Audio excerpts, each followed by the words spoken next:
For me to land in hospital, near-death experience, was not a probable thing for me. There was a season, a significantly long season in our marriage. It looked like the Valley of Dry Bones. It really did.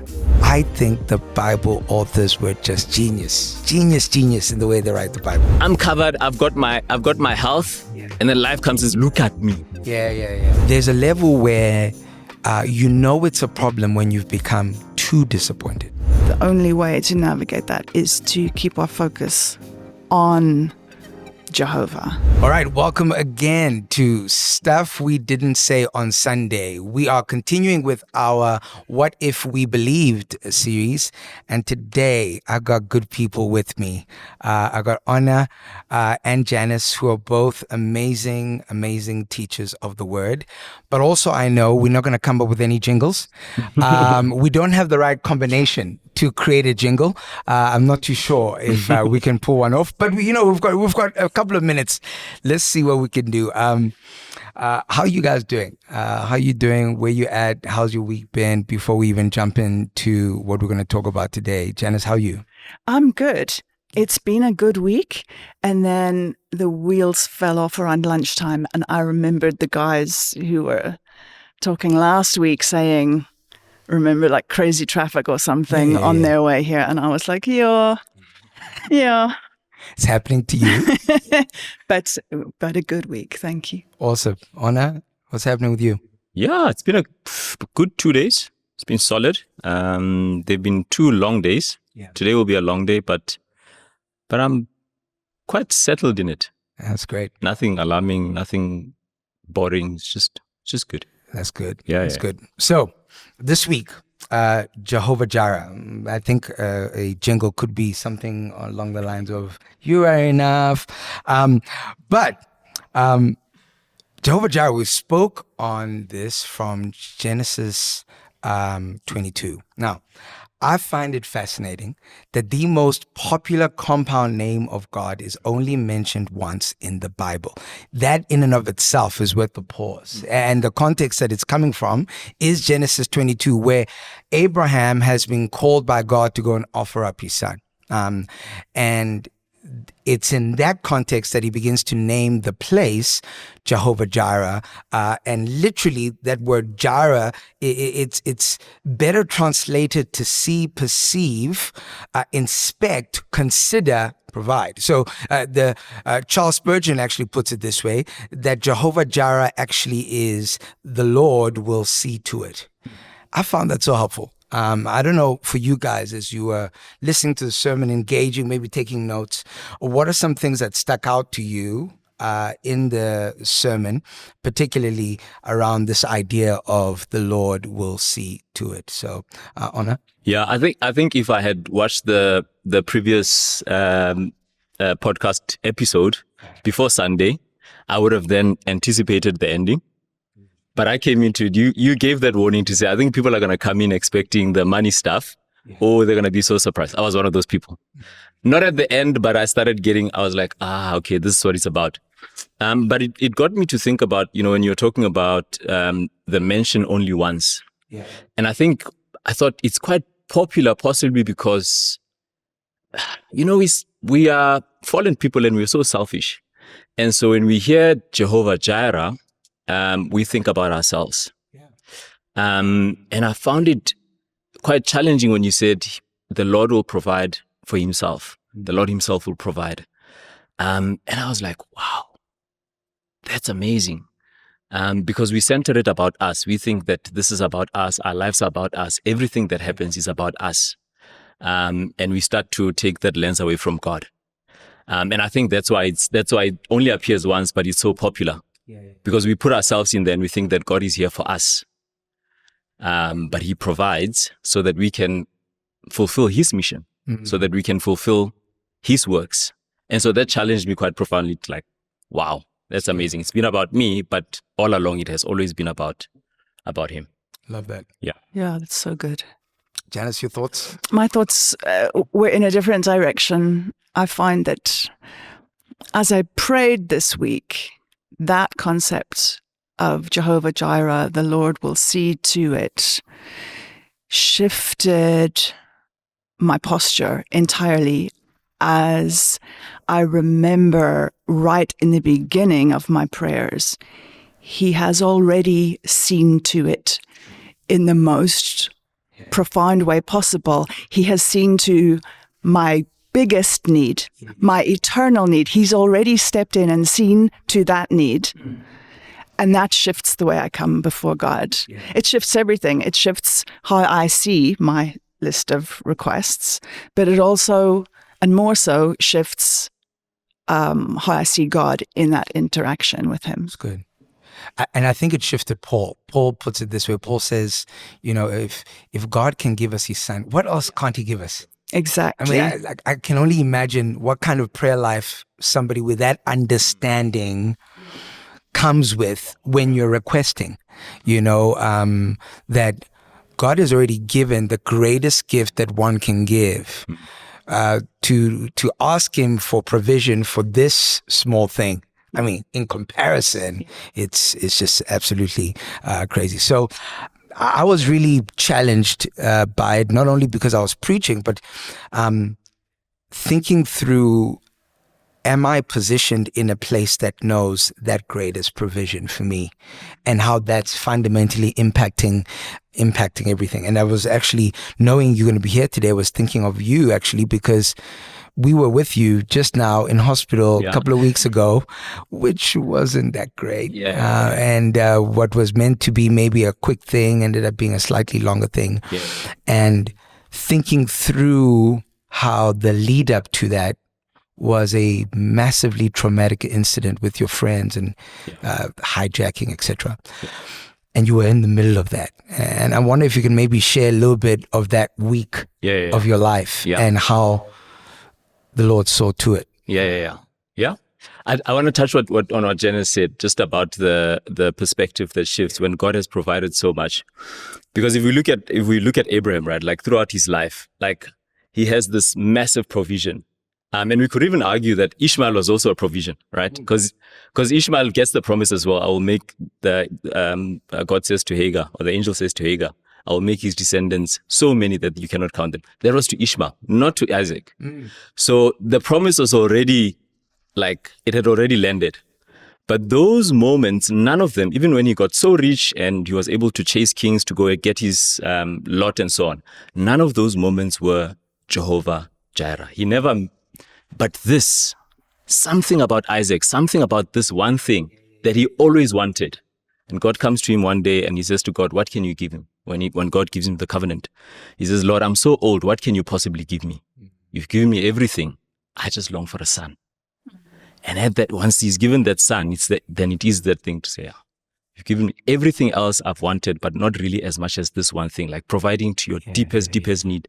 Yeah. And that just changes perspective. And you can see how he comes when he says Jehovah Jireh, you can see his posture versus where he had been up until that moment. And he has that obedience. So I love that. I thought about Jan, because all of this happened in January, to your question. Jan was a crazy month. It was rough. So the friends of ours got hijacked and kidnapped. And then a week later, I was in hospital. I wasn't fighting for my life, but the doctor told me, you were almost tickets. Yeah. And I thought about both situations. And I thought about just some of the things that are happening, even with my father-in-law. I thought about where we look at, and by where we look at is where we keep our focus. I'm fairly fit. I'm not too bad. And so for me to land in hospital, near-death experience was just not a probable thing for me. Friends of mine who got kidnapped and hijacked, just not a probable thing for them as well, for that to have happened. And I thought about two scenes from two movies. The one movie is Captain Phillips, where the Ethiopian guy says, look at me. Yeah. Look at me. I'm the captain. Yeah. Right? And sometimes life has those situations where you're like, I'm covered, I've got my health, and then life comes and says, look at me. Yeah. So the illness, the ulcer, the bleeding ulcer was life kind of, for me, it felt like life trying to say to me, look at me. But that was like just not. It wasn't the highest priority at the time. God said, no, don't look at that. Look at me. And so I could have lost perspective and really gotten into despair with that situation with my. But I think in there I found this look at God. So not the resources, not the health, but also not the situation in life that is saying, look at me. That looking at either one of them is like, it's not great. It's quite bad. But looking at God ultimately is the second scene is the I'll be quick, the one from Batman. So I like movies, but I'm not a big fan. Batman, Bane, he's in a room and the one guy seems to be in charge, and Bane comes to him and he puts his hand on his shoulder like this. And he says to him, do you feel in charge? Right? He towers over the guy and he says Why to him, do they all have accents? No. I think it's like, and in those situations again, like, my health, these guys, like well-resourced, and life comes and says, do you feel in charge? And those situations have the temptation to really derail you. But it is that thing of saying, I know I'm not in charge. I know you're not in charge. God is in charge. So I think that's what I got out of that. It was a tough time, but I had to get out of it. Yeah. That's great. One of the places where do you feel in charge applies all the time is parenting and marriage. And you've been at it, Janice, for how long have you been married for? 30 years this year. Wow. 30 years. The Irish preacher herself. I was a child bride. Wow. That's amazing. And you got 3 kids. 3 kids, yeah. Eldest being how old? Hannah's almost 24. Amazing. Nathan's 21. Emily's almost 17. Amazing. I am not in charge. You know what? I'm beginning to believe that this is true. And when you think of the idea of the Lord will see to it, when you think of your marriage, think of parenting. Yep. I'm sure you got examples for days. I do. But maybe walk, it's a sensitive place, but walk us through how you funnel that God sees to things. For some people who might be watching, their parents or just gotten married, or marriage might be in a trial at the moment. Would love to hear that. I could talk for days. And I do, yeah. I have testimonies. I need to be sensitive to the individuals involved, but I can give you an example from marriage. Having been married for almost 30 years, there was a season, a significantly long season in our marriage where it looked like the valley of dry bones. It really did. And I went again and again to that passage and cried out to the Lord, for him to breathe life back into what looked like it was dead. And it was definitely a time when I had to put things on the altar. I had to put my perceptions of what I was entitled to, my expectations around what marriage should look like, and even my sense of entitlement that I deserve to be happy. Wow. God asked me to put all of those things on the altar and to let them die. Sure. And I'm not, I don't want people to hear what I'm not saying. I'm not saying, you should be miserable in marriage. But for me, that was definitely a season where God asked me to put something that essentially had become an idol. And I think that can be true of all of us in marriage. The marriage itself can become an idol, or our partner can become an idol where we are looking to them to fulfill needs that they're just not able to because they're human. And I really had to relinquish and surrender a lot of things that I felt were good things, like Isaac, promised things, Yeah. things that God had given. And I had to put them on the altar and really leave room for God to be the one who saw to it. Yeah. And my experience is that he sees to it far better than we can. Yeah, sure. If we sometimes we just need to get out of the way. Yeah. That's the word right there. And let him be the one who sees to it. Yeah. I absolutely love watching your husband watch you and watch your kids. This is such a profound sense of pride. Right. Every now and again, I catch a glimpse of it, or someone speaking about you, or whatever it is. And it's beautiful to know that with this context of this is a smile that needed God to see some things through. This is the kind of look that needed God to see some things through. And how I wish I would have heard this on my 10th year of marriage, which was arguably the worst, toughest year of marriage we ever had. But God saw us through, especially when you feel like you feel entitled because you believe you're right. Yeah. And oh my word, the ability to trust in such a way that your heart can be open again. Oof. Yeah.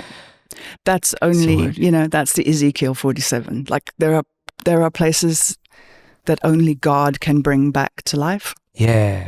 When you've been hurt, when you've really hurt each other, when you've closed yourselves off, and where you see no possibility that there could be joy in those places again. Yeah. And then it dies, but then God brings it back to life through his Spirit. Then you have, there's something about knowing that we are only married because God has chosen to show grace to us and to breathe life into dead places, because we couldn't do it ourselves. And there's something about knowing that he has breathed into it and he has been made a way and seen to it for himself, for his glory. Brilliant. We don't, there's no ways we get any glory out of it. God gets all the glory. Anyone who's known us for a long time knows that. My kids sure know that, because they also have walked, through the seasons, and they know that what they see, the love they see between us, they know that's God. It's a word. Thank you. I would love for us to do a little bit of Bible gymnastics. And it's partly why I was excited that the two of you are going to be here. I know both of you love to unpack the word and play around a little bit and see what the Lord is saying. But Genesis 22 is filled with so many pictures and images and ways of seeing Christ from the Old Testament. And so, for instance, you've got this idea of Abraham going up the mountain with Isaac, and then he places the wood on Isaac, which we all know is this picture later on of this wood that will be placed on Christ. We also see the ram caught in the thickets, this idea, these thorns that will ultimately be placed on the Messiah's head. And then we see the sacrifice and the hand going at it, but we know that on the cross, the Lord did not stop the hand, the gauntlet going all the way. What are some other stuff theologically, pictures that you saw in that, or maybe even Exodus 12 that we touched on as well? I think the Bible authors were just genius in the way they write the Bible. But anyway, it's another podcast altogether. Thoughts? So Genesis 22, I want to start right at 2. Yeah. Because I found something interesting, right? He says to Abram, your son, your only son. Yeah, there it is. Like, okay, so for God so loved the world. But it's quite interesting because Isaac is not Abram's only son. Yeah. The other one has just been sent away. So I found that to be interesting, that it actually says, take your son, your only son. I quite enjoyed and you've mentioned it before in the previous series, where Isaac willingly, he allows himself to be bound. Yeah. And it's just, I don't think I'd allow myself to be True. to be bound. I'd just be Yeah. like, I'd be like, you're practicing witchcraft now. Like, you know what I'm saying? Like, it would just be like, Dad, I think, no. So, yeah, and in that moment, I wonder if it was like, was it, because it's like a dual faith thing for Abraham and for Isaac. Because it's like, yes, Abraham is like this, like he's a tower of a faith guy, and he knows he hears God, but he has to tell his son that, I'm binding you. And Isaac also has to have faith in his dad and in God. So good. And I wonder if he, in that moment, ever thought, I'm tickets. I wonder if he thought in that moment, I'm going to meet the Lord today, or if he thought the Lord maybe has provided me as a sacrifice. Sure. You just wonder what was going through Isaac's mind in that time. And so you also look at Christ in his last moments. And he speaks the things that he's wondering. My God, why have you forsaken me? So good.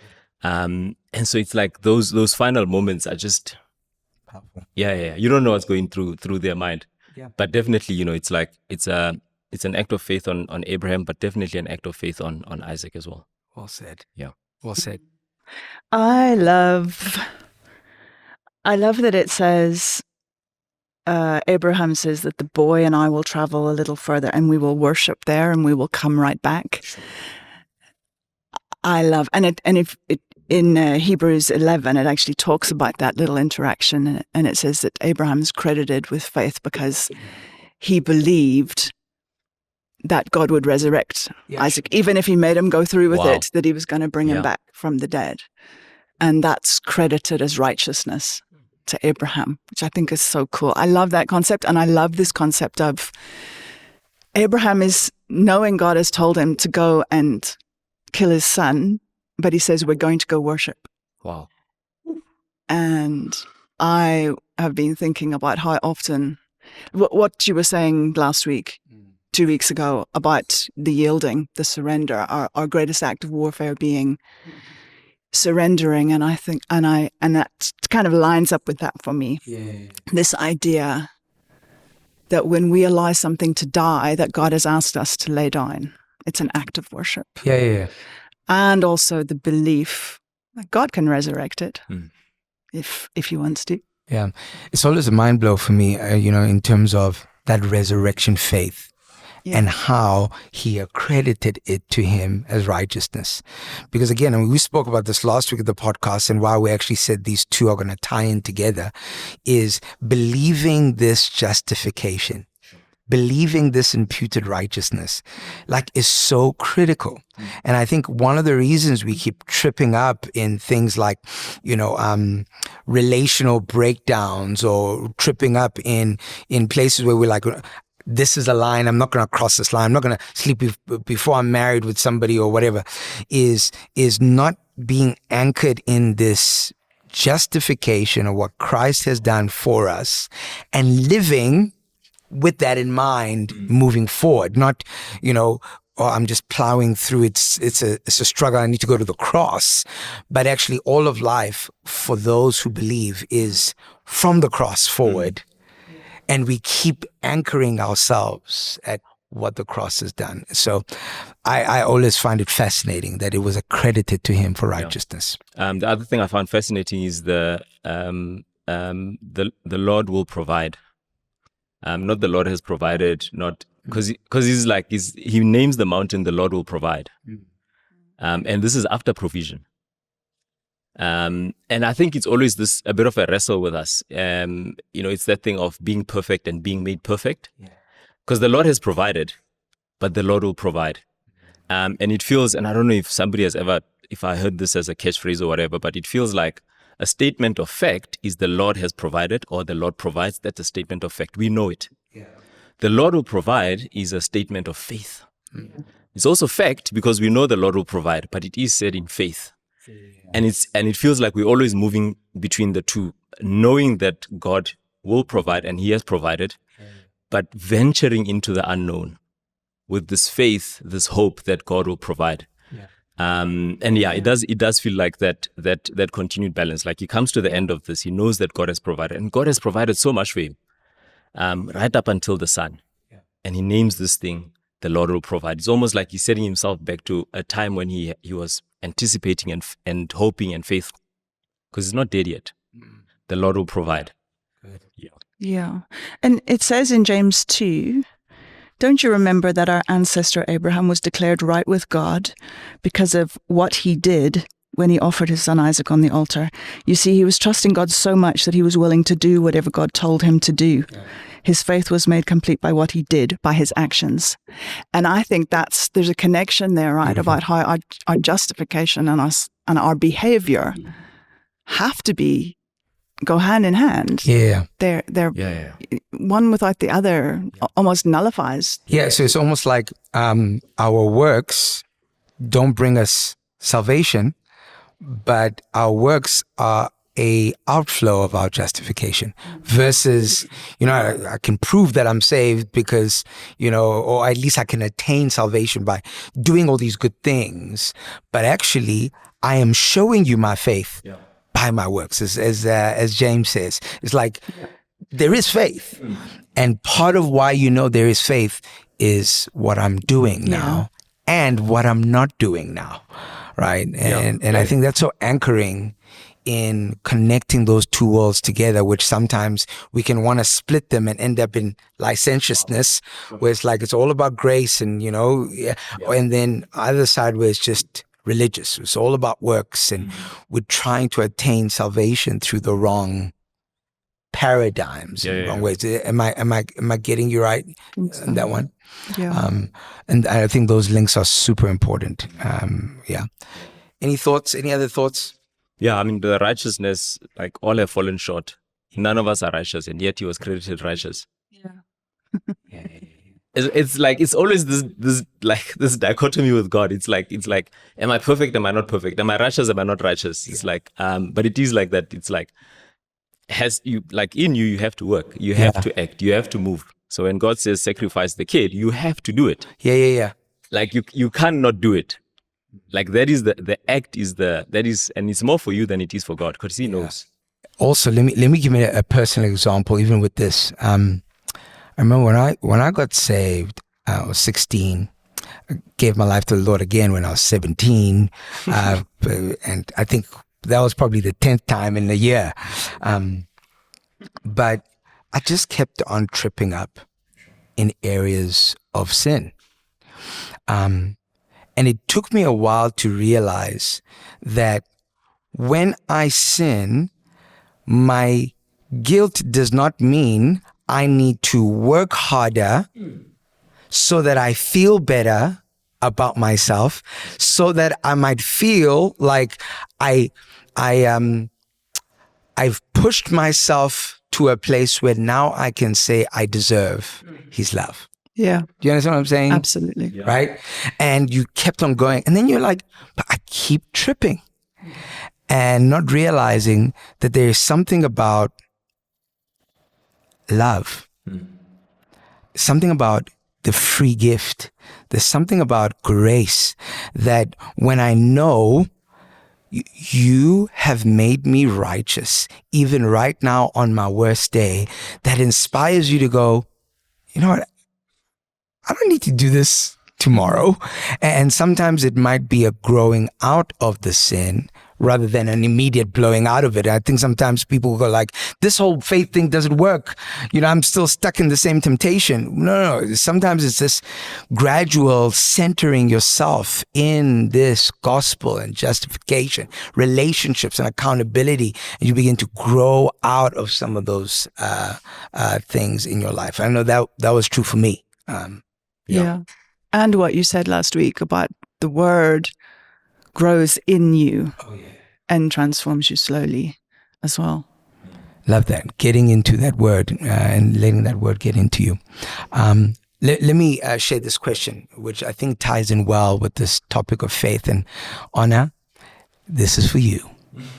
All right. So if our faith, thank you, by the way, for those of you who've been popping questions. Please do send questions right under this video on YouTube.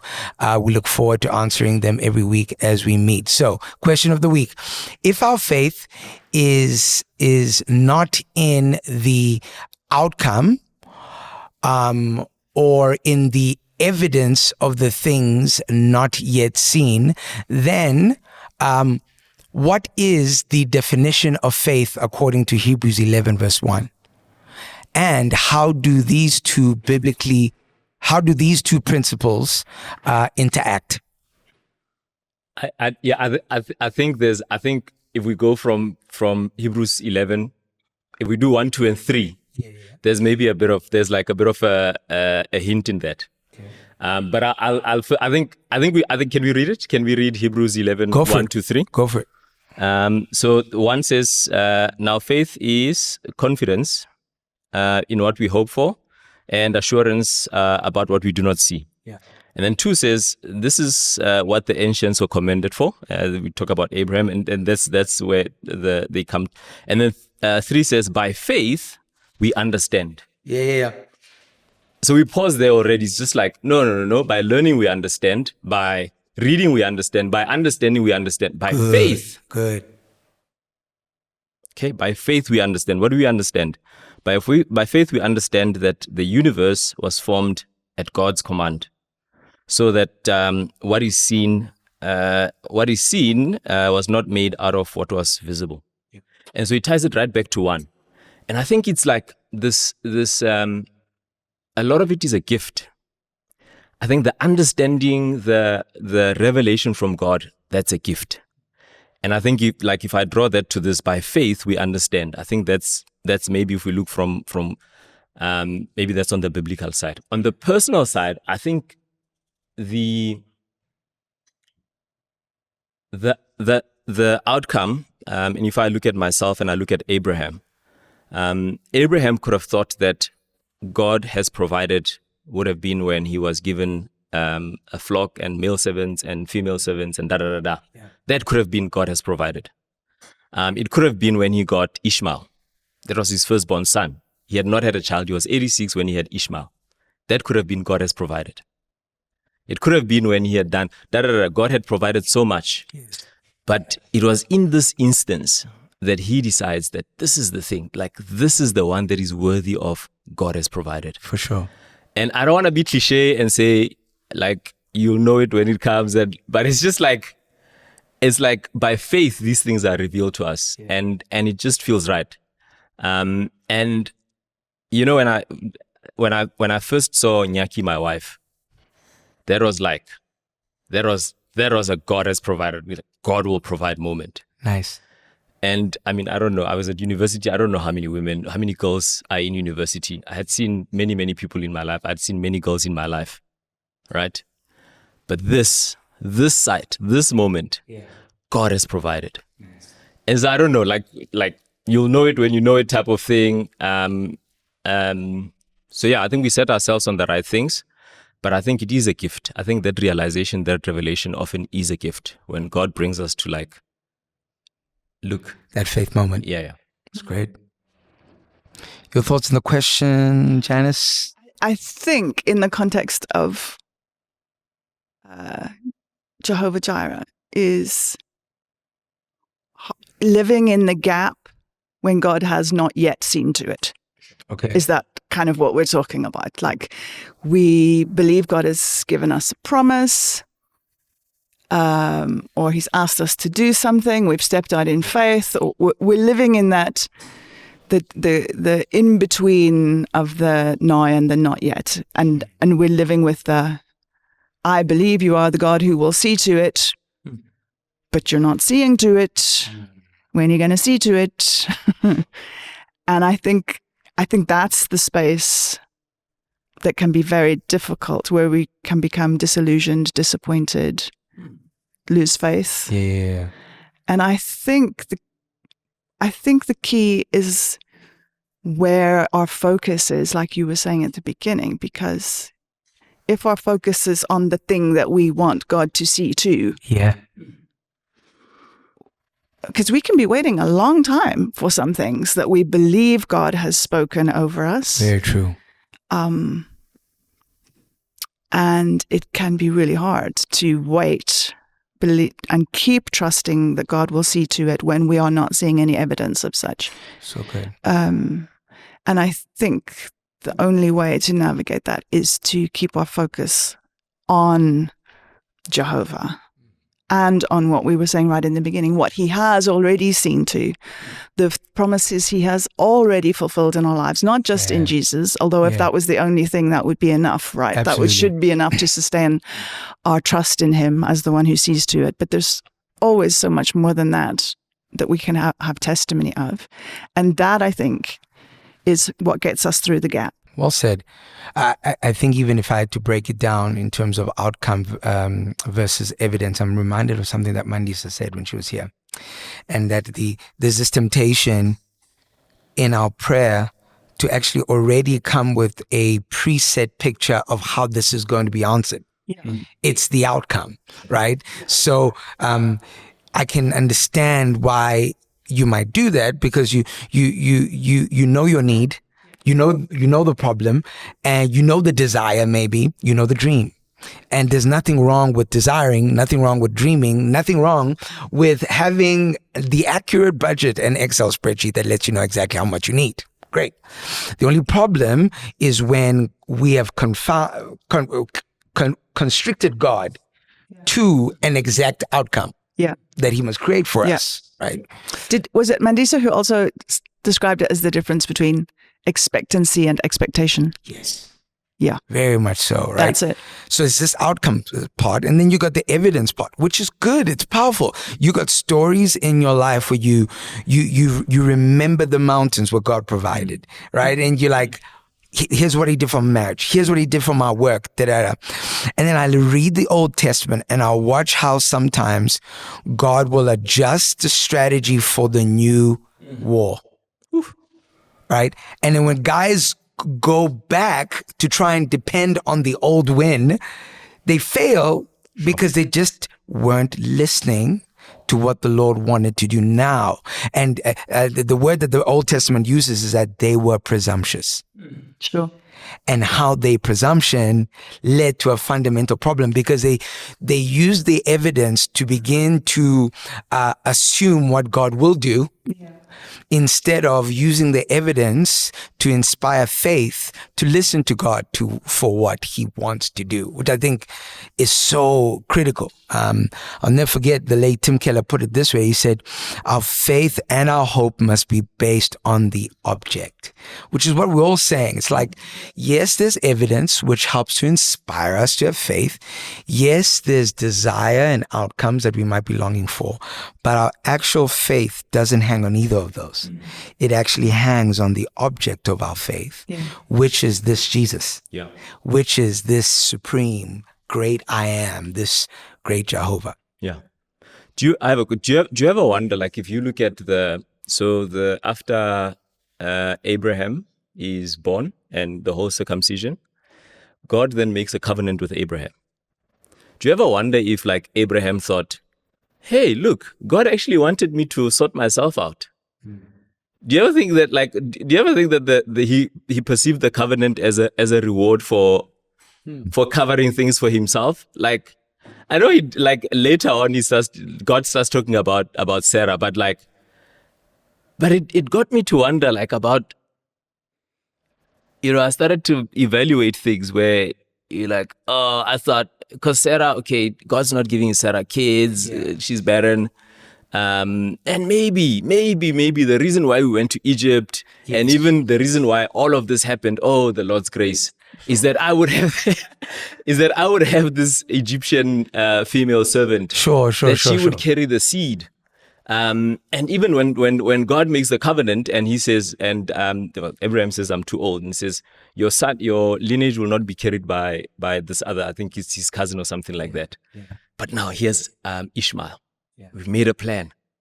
And then a little bit later on, God says, God makes a covenant.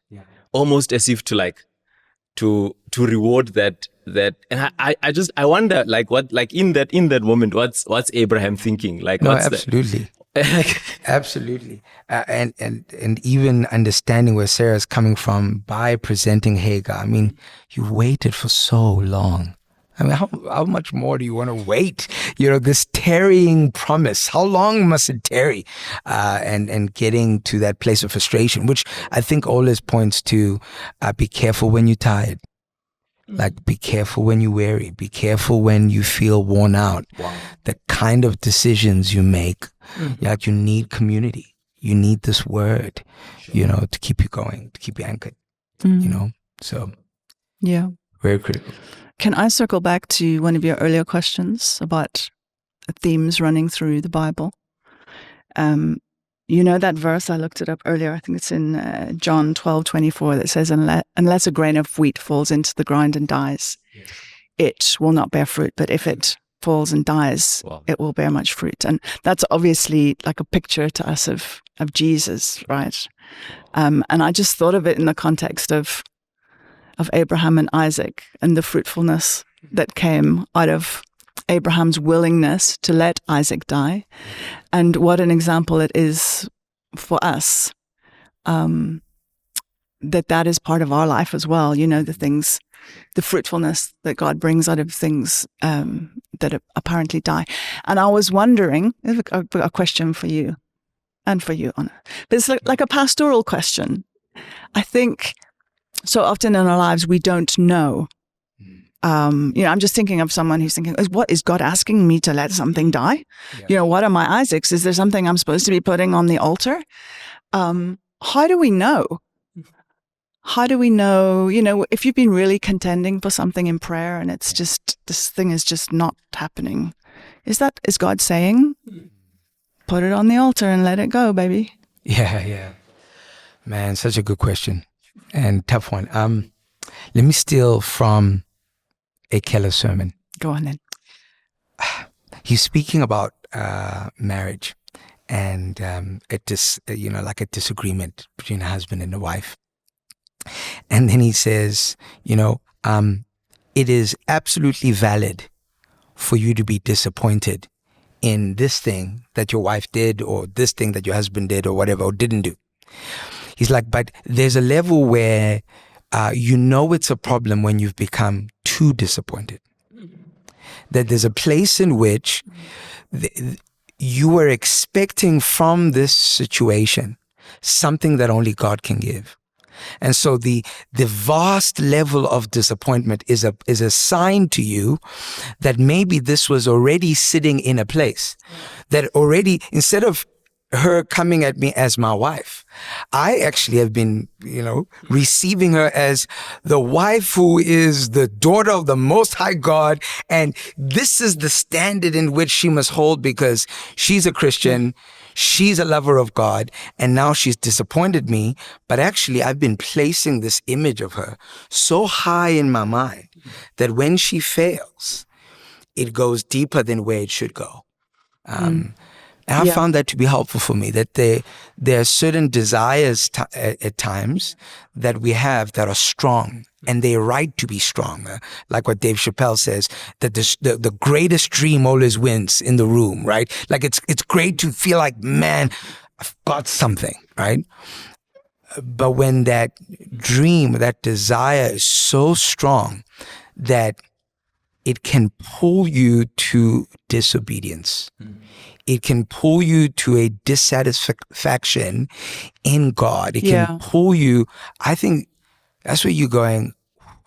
I'm making an idol out of something, and I'm beginning to derive meaning from my work or the idea of working there, you know. And for as long as I'm not working there, I'm not good enough. I'm not whatever level. So I don't know if that makes sense, but that's how I read it.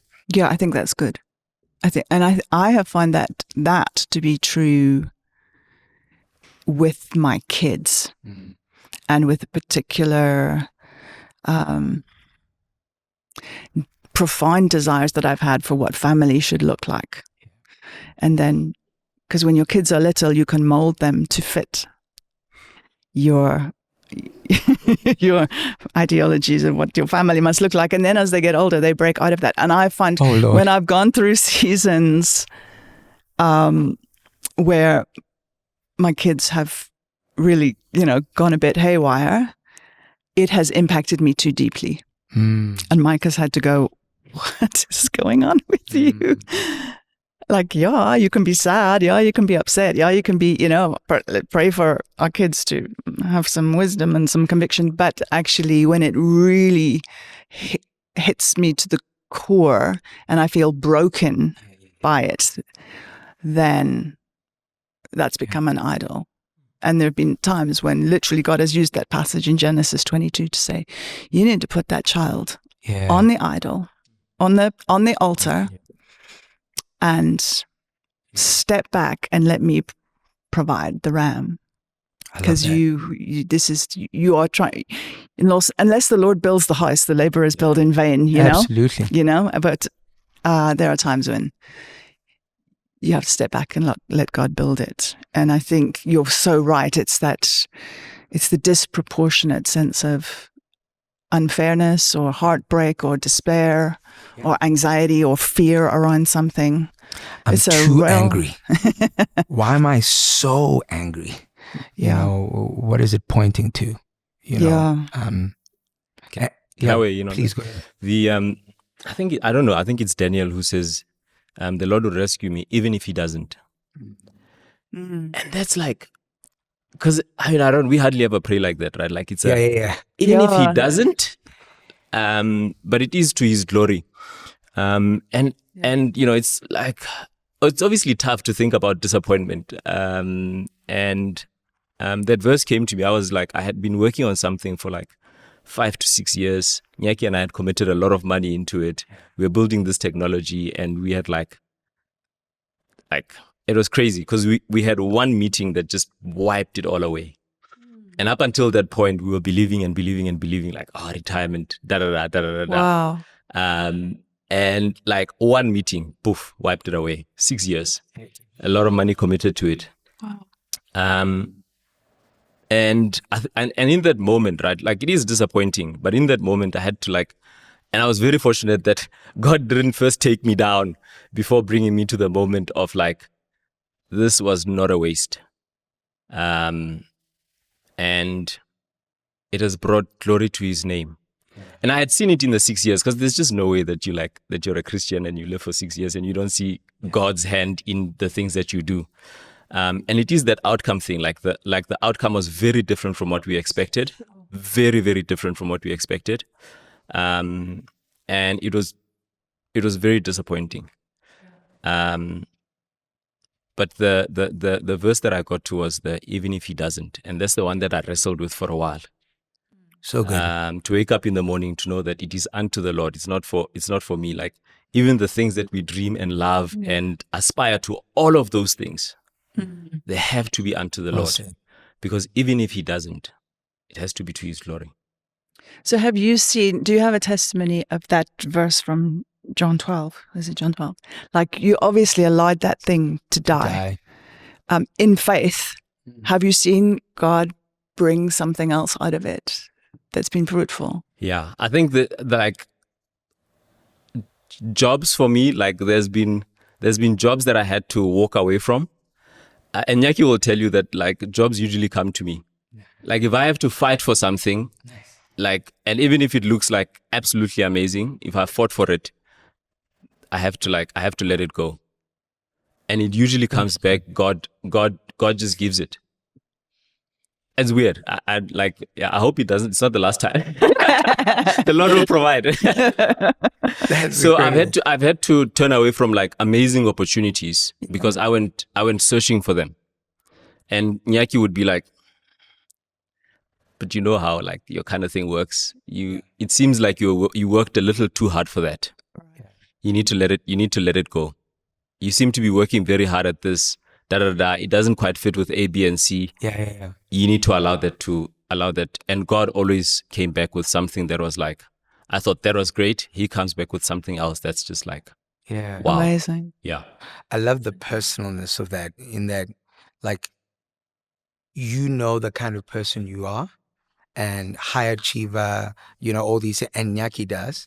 And so there's a certain line where she's going, Yeah. because of who you are, Yeah. like, Yeah. you got this, and you Yeah. would have gotten it anyway, because you're that kind of guy. But the way you went about doing it pressed beyond, like, some of the stuff you normally do. And I think that's such a beautiful way of kind of figuring out where that line is. A scripture that has been messing me up recently is in Kings. I think it's 2 Kings. It's Hezekiah. And Hezekiah essentially is taking over, and he's like 25 years old, and he's about to lead Israel. And he breaks all these idols from the high places in Israel, breaks them. And then he does the weirdest thing. He takes the bronze serpent that Moses had used in the wilderness, and he breaks it. I didn't know that. He breaks it. And for me, it was just like a massive revelation of how even the things that God has used, can we tell when, okay, now this is no longer necessary? Or do we we hoarding and hoarding and hoarding? Maybe hoarding might be another way of telling that maybe this means too much to you. Yeah. Gotta let it go. And his ability to know this worked then, but it's not useful for now. I thought that was something interesting. Word to church leaders, word to any leaders, when we've been told that this old model is what we must do all the time. Can you still hear God when he says, no, this is the thing to do now? And I'm not a fan of too much, let's be all that creative or whatever, but I love the idea that we need to be in touch with the voice of God to really figure this thing out without creating idols, Yeah. So we are slowly about to land the plane, this Jehovah Jireh plan, but I really just appreciated the discussion, the conversation. But I want to give each of you maybe a parting shot, and here's the parting shot I'm looking for, is when you think through Every Nation Bryanston, the age group, people that are there, some of the social dynamics people are going through, whether it be work, facing a whole bunch of things in the nation. I hear Trump has officially taken out all the aid that he said he was going to take out. So, stuff is happening, feeling it in the economy. When you think of Jehovah Jireh and think of what we've spoken about today, if you had the opportunity to impart a word of encouragement for somebody who feels tired, weary of trusting God for the same thing, what would you say? I would just give them a hug. This is true. You would. I would. That's Sunday, 5 p.m., guys. She will be there. You can get hugs from the Irish Bullet. Prayer team and hug team.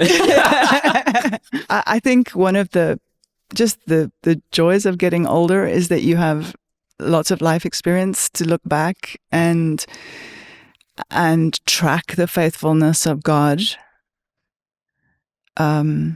And he always does come through. Like he does. And the things that look like they are taking forever on the front side of them, in the rearview mirror, it seems like a short time. Because when he does see to it, it's worth the wait. Yeah. It's just worth the wait. And he does it better than we could. And he gets the glory, and he builds his kingdom, and he builds the testimony that you carry with you for the rest of your life, and the impact the people around you and your kids. And I know it's so hard on the front side of just not knowing when. Yeah. But in the rearview mirror, it's so worth it. So hang in there. So beautiful. Thank you, Janice. Ona? And I don't know where the verse is, but it's I think it's either a blind guy or a disabled guy, and the guys are essentially saying who sinned, the mother or the father, or that type of thing. And I think that temptation is both on the negative and the positive, in that, like, if we see like things going wrong in our lives, we would start to think, like, we want to map it out to where did I sin? Why do I deserve this? And on the positive side as well, to, like, when we see good things happening, we kind of have the entitlement. So to own both takes us back to, who sinned. And I think we always have to stay in that for God, because fantastic things happen to good and people that we think are bad, and terrible things happen to people that we think are bad and good people. It's the nature of the fallen world, and our temptation is to try to map it out and say who sinned. Yeah, well said. But I think it's like for us to, and it's an impossible thing to say, but it's like to God's glory, like for us to have a to God's glory posture. And like a few years ago, I would have been like, this guy, what's he talking about? But I've like, I've seen people say to God's glory in the most impossible situations. Yeah. And I think that perspective just really changes everything. Yeah. Definitely. Parting shot, I would say, for the joy set before him, he endured the cross. And one of the hardest things is to keep the Lord our joy when it's just not a joyful time. Yeah. But he did. He had a joy. He set it before him and endured that cross, the agonizing reality that he went through. And may you continue to find joy, and may that joy combat your despair. Now, look forward to seeing you next week. Thanks again for tuning in to Stuff We Didn't Say on Sunday. And next week is going to be just as fun. Bless you guys. No jingle this time, because no musicians this time. Love you.